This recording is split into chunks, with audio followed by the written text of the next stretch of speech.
안녕하세요, 컴패니언 여러분. 오늘은 인디 밴드 씬의 생태계에 대한 이야기 제3탄, 인디 밴드 씬의 회사와 페스티벌, 그리고 어쩌면 가장 흥미로우실 수익에 대한 얘기를 한번 해볼게요. 이전 영상에서 우리가 밴드를 만들고 곡을 쓰고 공연을 하고 데모를 만들고 하는 과정까지 왔어요. 혹시 앞에 영상을 안 보신 분들은 앞에 두 개의 영상을 보시고 오시면 이해에 도움이 되지 않을까 싶어요. 앞에 영상에서 보셨던 것만큼 이만큼 왔으면 우리가 활동할 만한 기반은 다 갖췄다고 봐야 되는 거예요. 이만큼 했으면 진짜 열심히 한 거야. 그 독립적으로 할 수 있는 일들을 다 했다면 이제 다음으로 해야 할 일은 회사를 알아보는 게 아닐까 싶은데요. 그렇다면 회사가 가지고 있는 메리트는 무엇이냐? 따단, 대부분의 인디 밴드들에게 회사가 가질 수 있는 메리트 중 한 가지는 투자금을 받을 수 있다는 거예요. 어, 공연을 하기 위해서 우리가 곡을 만들었잖아요. 그럼 그걸 음원으로 만들어서 스트리밍 사이트에 올려놔야 이게 공연을 보셨던 분들이 그 음원을 계속 듣고 우리를 또 찾아줄 거 아니에요. 이게 굉장히 중요한 홍보 수단 중에 하나거든요. 근데 음원을 내는 게 돈이 꽤 많이 들어요. 그 녹음실 비용이 보통 한 프로라는 기준으로 삼는데 한 프로당 3시간에서 3시간 반 정도를 써요. 그렇게 해서 한 프로당 15만 원에서 20만 원 정도의 가격을 하거든요. 이전에 작년 11월 달에 제가 로프티의 일기라는 곡의 보컬 녹음을 하는데 한 5시간에서 5시간 반 정도가 걸렸어요. 이게 물론 실력에 비례해서 작업하는 시간이 줄어들기는 하지만 아무래도 보컬 녹음이라는 게 워낙 디테일하게 신경 써야 할 것들이 많기 때문에 시간이 오래 걸릴 수밖에 없거든요. 그러면 저희 밴드 리을이 녹음을 한다고 생각해 보자고요. 보컬 녹음, 기타, 베이스, 드럼 녹음 각각 한 프로씩 잡아서 최소한 60만 원 정도가 들어요. 녹음이 끝난 후에 이제 뭐 믹싱, 튠, 마스터링 이런 후작업들을 거치거든요. 이거 하는데도 한 50만 원 정도가 들어요. 그러면 한 곡 작업하는데 최소 비용이 한 110만 원 정도가 드는 거죠. 근데 저희가 공연을 하겠다고 6곡을 만들었잖아요. 그러면 110만 원씩 6곡이면 이게 적은 금액이 아니죠. 예전에 제가 9곡이 수록된 정규 앨범 하나를 만들어 본 적이 있었는데요. 그 정규 앨범을 만들 때 받았던 투자 금액이 2천만 원 정도였었어요. 이런 돈을 물론 다른 일을 통해서 벌어가지고 우리가 돈을 내서 음원을 만들 수는 있겠지만, 온전히 음악 활동만을 통해서 이 금액을 충당할 수 있다면 돈 때문에 낭비하는 시간 없이 온전히 우리의 음악적인 발전에 집중할 수 있는데 큰 도움이 될 수 있겠죠. 이런 부분에 도움을 줄 수 있는 게 레이블이에요. 회사에서 투자금으로 음반을 제작해주고 이후 활동을 통해서 그 투자금들을 회수해가는 형식인 거죠. 근데 간혹 이런 말씀을 하시는 분들이 계세요. 돈이 없어서 음반을 못 만들고 돈이 없어서 활동을 하지 못한다는 게 말이 되냐. 어, 밴드는 구성원도 많으니까 여러 사람이 일을 해서 돈을 모아서 충당을 한다면 그게 감당할 수 없을 만큼의 금액이 아닌데 이거는 음악을 하는 사람들이 그 일을 하기 싫어해서 게을러서 생기는 일이다라고 말씀을 하시는 분들이 계시거든요, 간혹. 감히 말씀드리는데 이거는 좀 1차원적인 생각인 것 같아요.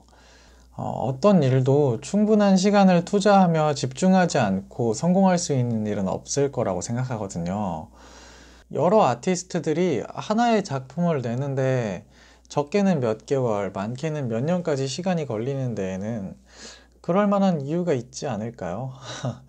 그만큼 많은 시간을 들여야 하고, 많은 시간 집중해야 하는 일이기 때문에 그런 게 아닐까 하는 생각을 해봅니다.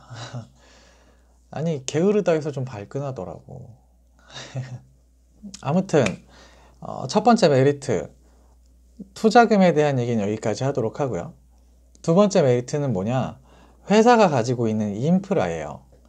제가 생각하는 가장 큰 회사의 메리트가 여기에 있는데요. 대부분의 밴드들이 꽃이라고 생각하는 대형 페스티벌에 오르기 위해선 회사가 필수 조건이라고 말해도 좀 과언이 아닐 거예요. 이해를 돕기 위해서 인디씬을 하나의 시장이라고 보고 각 밴드와 그들의 음악을 하나의 컨텐츠라고 생각을 해볼게요. 그럼 이 시장 안에서 이 컨텐츠들을 유통하고 판매해서 수익을 창출하는 분들이 계실 거잖아요. 인디 시장의 전반적인 흐름을 관리하고 시장의 발전을 도모하는 그 뭐랄까 그 피라미드 꼭대기에 있는 사람들 같은 이런 분들이 만든 단체가 있어요. 그리고 그 단체에는 여러 회사의 대표님들이 소속돼 있을 거예요. 큰 행사가 있을 경우에 뭐 큰 페스티벌 같은 것들이 있을 경우에 이 단체 내에서 저마다의 회사에 소속돼 있는 아티스트들을 공유하는 경우가 많더라고요.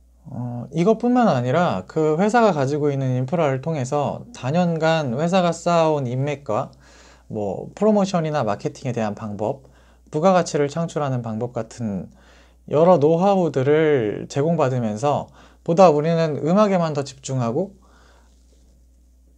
음악적인 발전을 도모하는 데 도움을 받을 수 있겠죠.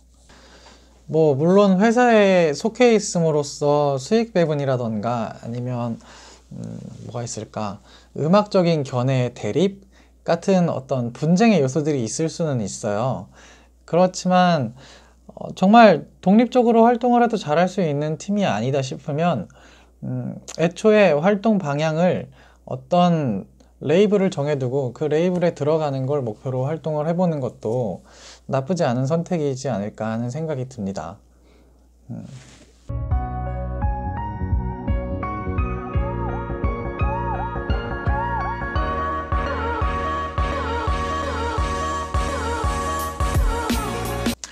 그럼 다음으로 인디 밴드들의 수익, 돈, 이거 어떻게 버느냐? 얼마나 버느냐?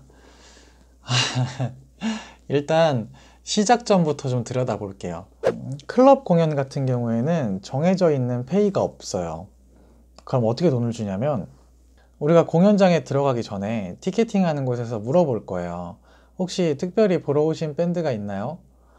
그럼 저희는 리을 보러 왔어요 라고 얘기를 하면 프론트에서 그 리을에다 체크를 합니다.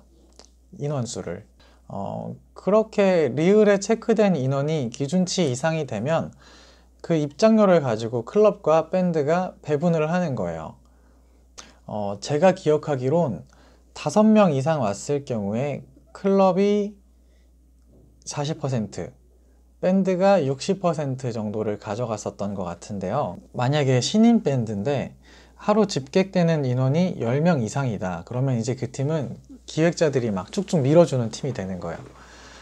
10명 뭐 많은 거라고 싶잖아요. 근데 그만큼 이 시장이 좁고 뭐랄까 이 분야에 관심을 갖는 사람들이 적다는 얘기인 것 같아요. 안타깝죠. 그러니까 밴드의 초반에 이제 한 달에 한두 번 하는 공연을 가지고 수익을 기대하기는 좀 어렵다고 봐야 하는 것 같아요. 그러면은 다음으로는 음원 수익. 마침 며칠 전에 제가 작년 11월 달에 낸 일기라는 곡에 그 음원 수익을 정산받게 확인할 수 있게 자료가 날라왔더라고요. 근데 지인이 이거 너무 비루한 거 아니냐고 공개하지 말라고 그랬는데 뭐 보여드릴게요. 자, 이게 11월 달부터 2월 달까지 사람들이 제 음악을 들음으로써 발생한 수익입니다. 석 달간 5,000원. 커피 한 잔 마실 수 있겠네요. 뭐 이렇듯이 인지도가 없는 팀들은 공연도 그렇고 음원도 그렇고 수익이 거의 전무하다고 봐도 되지 않을까. 그러면은 이렇게 인지도가 없을 때 말고 어느 정도 인지도가 쌓였다. 그럼 그 이후에 창출해낼 수 있는 수익은 무엇이 있느냐? 뭐 여러 가지가 있겠지만 공연적으로 봤을 때 대표적으로는 일정한 페이를 주면서 공연에 섭외를 하는 기획 공연 그리고 단독 공연 정도가 있을 거예요. 기획 공연이라는 거는 각종 행사, 그리고 말 그대로 공연을 기획하시는 분들이 기획한 공연들, 그리고 대부분의 밴드들이 꽃이라고 생각하는 페스티벌 정도가 있을 것 같은데요. 보통 공연을 한번 하는데 이제 막 성장하기 시작한 신인 밴드를 기준으로 뭐 행사 같은 경우에는 30만 원에서 50만 원 정도, 그리고 국내 대형 페스티벌 같은 경우에는 한 100만 원에서 150만 원 정도 받았었던 것 같아요. 근데 이게 많이 버는 것 같잖아요. 한 번 공연하는데 뭐 30분 공연하는데 150만 원 받는다고? 근데 이게 페스티벌 같은 경우에는 1년에 한 2번, 3번 정도 설 수 있고요. 행사 같은 경우에는 한 달에 한두 달에 한 번 정도? 만약 금액이 가장 컸었던 대형 페스티벌에 올라가서 150만 원을 받았다. 그럼 일단 이걸 회사랑 배분을 합니다. 뭐 계약 내용에 따라 다르겠지만 보통 6대4 혹은 5대5 정도로 계약을 해요. 뭐 쉽게 생각해서 5대5로 계약을 했다. 그러면 150만 원에서 절반 금액인 75만 원을 회사에서 가져가고, 뭐 나머지에서 세금을 떼고 나머지는 이제 밴드 멤버들끼리 또 나눠야겠죠. 그렇게 해서 150만 원짜리 공연을 다녀와서 20만 원 정도를 받았었던 것 같아요.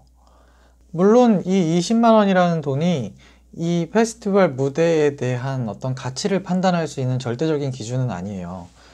이런 무대가 있어야 인지도도 올라가고, 인지도가 올라가면 자연스럽게 페이도 올라가요. 그리고 뭐 돈을 떠나서 이제 대부분의 밴드들이 바라는, 꿈에 그리는 무대가 그런 페스티벌 같은 곳들이거든요. 사실 설 수 있다면 감사한 일인 거예요. 그렇지만 우리는 지금 수익에 대한 얘기를 하고 있으니까 오로지 직진만 한번 해볼게요. 그러니까 이 공연을 준비한다고 한 달 정도 피똥을 쌌어요. 한 달 동안 준비해서 개인당 20만 원. 이게 결코 큰 금액은 아니죠, 사실. 아빠. 뭐 정확한 정보는 아니지만 카더라 통신에 의해 들은 바로는 그 페스티벌의 주연급인 주요 타임 때 공연하시는 분들은 페이를 1,000만 원 단위로도 받는다 라는 얘기를 들었던 것 같아요. 그러니까 결국 음악을 통해서 먹고 산다 라는 건 인지도를 쌓아야 한다라는 공식이 성립되는 거죠. 솔직히 얘기해서 저도 아직 음악을 통해서 이렇게 수익을 내본 적이 없어가지고 인지도 있는 분들이 얼마큼 수익을 내는지 잘 모르겠어요. 그래도 인디 밴드를 통해서 정상적인 생활을 하시는 분들이 계시니까 제가 열심히 노력해서 정상적인 생활을 할 수 있게끔 벌게 되면 그때 다시 한번 말씀을 드리도록 해볼게요. 파이팅 합니다. 여기까지 인디 밴드 씬의 생태계에 대한 얘기를 쭉 한번 해봤는데요. 인디 씬에 관심을 갖고 계신 분들의 궁금증이 어느 정도 해소됐으면 좋겠어요. 여담으로 제가 알던 어떤 분이 연봉이 꽤 높은 회사에 다니시다가 이제 회사를 그만두고 음악 생활을 시작하셨었는데 약 10년 정도의 활동을 하고 나니까 생활비를 벌 수 있겠더라 라는 얘기를 하더라고요. 근데 이 생활비라는 게 큰 돈이 아니라 월세를 내고 뭐 휴지를 사고 핸드폰 요금을 내는 정도의 생활비를 얘기를 하는 거였었는데